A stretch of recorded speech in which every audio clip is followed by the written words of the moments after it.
जनता party ने नगर निगम में अपना ये जो उसका 17 साल का कुशासन था उसका दौर खत्म होने से पहले, क्योंकि अब उनका अंतिम महीना है, ये भ्रष्टाचार के नए नए तरीके खोजने शुरू कर दिए हैं। और अभी लेटेस्ट तरीका जो भारतीय जनता पार्टी ने नगर निगम को और नगर निगम के बहाने लोगों को लूटने का इजाद किया है वो है डिजिटल क्लासरूम बनाने के नाम पर धोखाधड़ी। पहले भारतीय जनता पार्टी अपने बड़े बड़े नेताओं के करीबी कार्यकर्ताओं के नाम पर एक एनजीओ बनाती है। उस एनजीओ का नाम है ड्रॉप इन ओशियन। इस ड्रॉप इन ओशियन के इस ड्रॉप इन ओशियन में जितने भी कार्यकर्ता हैं वो सब बीजेपी के कार्यकर्ता हैं। सबके सब मिलके एक एनजीओ बनाते हैं और फिर नगर निगम के सरकारी स्कूल जो नगर निगम के अधीन आते हैं, पहली से 5वीं तक के बच्चों को पढ़ाने का काम जो नगर निगम के था, उनको डिजिटलाइजेशन करने का एक प्रोजेक्ट बनाते हैं। नगर निगम के स्कूलों को डिजिटलाइज करने के प्रोजेक्ट के नाम पर भारतीय जनता पार्टी का नगर निगम अपने ही कार्यकर्ताओं के एनजीओ ड्रॉप इन ओशियन को एमओयू करता है उसके साथ में। और उस एमओयू के बाद उसमें एमओयू में कहा जाता है कि ये एनजीओ सीएसआर का पैसा लेके आएंगे और स्कूलों को डिजिटलाइज करेंगे। अब देश भर में एनजीओ से सीएसआर का पैसा लेने का कोई गलत बात नहीं है, करते रहते हैं, लेकिन ये देश में किसी भी सरकार का पहला ऐसा प्रोजेक्ट है जो एनजीओ को दिया गया कि ये एनजीओ सीएसआर का पैसा लेके आएगी और फिर नगर निगम कहता है कि हमारे अफसर सीएसआर का पैसा इस एनजीओ को दिलवाएंगे। नगर निगम बाकायदा अपने सीनियर अधिकारियों की, डिप्टी कमिश्नर लेवल के अधिकारियों की एक कमेटी बनाता है जिसमें deputy commissioner, assistant commissioner, deputy director education, इस तरह के अधिकारियों की एक कमेटी बनाई जाती है कि आप सीएसआर का पैसा लेके आओ और इस एनजीओ को दिलवाओ। यह देश में पहली बार हुआ है।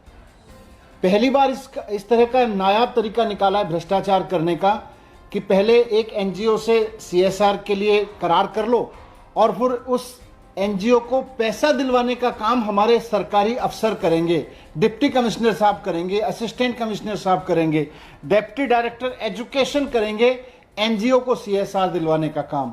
और वो एनजीओ भी कौन है? एनजीओ का नाम है drop in ocean. Bharatiya Janata party के प्रदेश अध्यक्ष आदेश गुप्ता जी के करीबी कार्यकर्ताओं की ये टीम है जो इस एनजीओ के रूप में काम कर रही है। मैंने आज दिल्ली सरकार से, रजिस्ट्रार के यहाँ से, इस एनजीओ का कोई अस्तित्व नहीं है, ये एनजीओ कहाँ क्या काम कर रहा है कुछ नहीं पता, इसकी कोई डिटेल नहीं है, कोई इस एमओयू में उसकी कोई डिटेल नहीं है कि इसने अब तक कितने महान काम किए हैं, सीएसआर से कितने महान काम किए हैं, कुछ नहीं लिखा हुआ।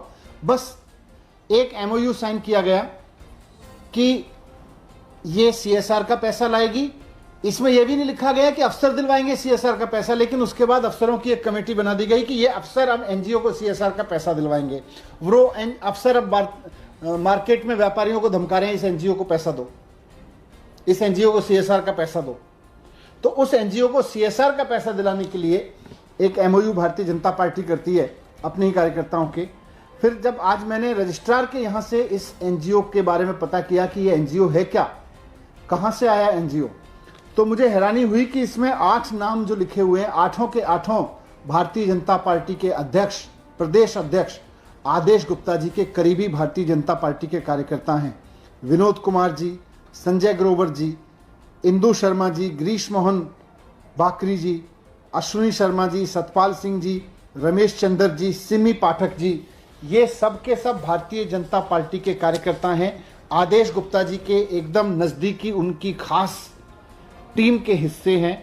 और ये सब के सब के लिए एनजीओ बना के अब दिल्ली नगर निगम अपने अफसरों से उगाही करवा रहा है कि इनके एनजीओ को सीएसआर का पैसा दिया जाए, वो भी स्कूलों के स्मार्ट बोर्ड लगाने के नाम पर, वो भी कि ये सीएसआर का इनको पैसा दो।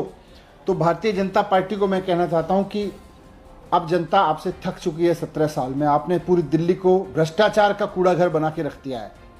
अब बस करिए, आपके अब 17-18 दिन का शासन है, इसके बाद जल्दी से चुनाव करवाइए, नए नगर निगम का कानून आपने पास कर दिया है और जनता आपको यहाँ से पूरी तरह से विदा करने को तैयार है, क्योंकि जिस तरह के भ्रष्टाचार के नए नए तरीके आप इजाद कर रहे हो उससे जनता अब आजिज आ चुकी है।